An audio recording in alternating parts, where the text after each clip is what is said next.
অপেক্ষা কৰি আছে বহু বছৰৰ পৰা এটা সঠিক সময়ৰ কাৰণে, কিন্তু অপেক্ষা কৰাৰ পিছতো আপুনি একো নাপালে, কাৰণ সঠিক সময় কেতিয়াও নাহে।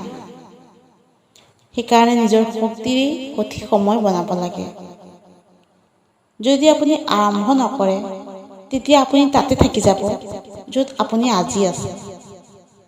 সেইকাৰণে যিটো আপুনি কৰিব বিচাৰে বা যিটো সফলতা আপুনি পাব বিচাৰে, তাৰ কাৰণে আজিৰ পৰাই আৰম্ভ কৰক। এতিয়া যিহেতু আপোনাৰ ওচৰত সময় আছে, আপুনি এলাহ কৰি নিজকে কামৰ পৰা দূৰত নাৰাখিব।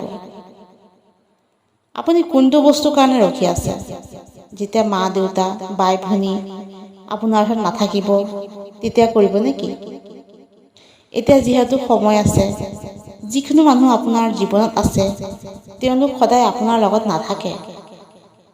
সময়ৰ সময়ত জীৱন সলনি হয়।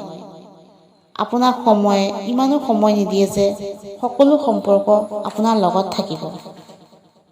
আপোনাৰ কেৰিয়াৰ আৰু আপোনাৰ নিজৰ মানুহৰ কাৰণেই জীয়াই থাকিব শিকক। মনত ৰাখিব, জীৱনত দুখ আৰু অসফলতা ডাঙৰ কাৰণ হ'ল নিজৰ কামৰ পৰা দূৰত থকা। যেতিয়ালৈকে নিজৰ দৰকাৰী কামৰ পৰা দূৰত থকা বন্ধ নকৰে, আপুনি এটা ভাল সফল জীৱন নাপায়।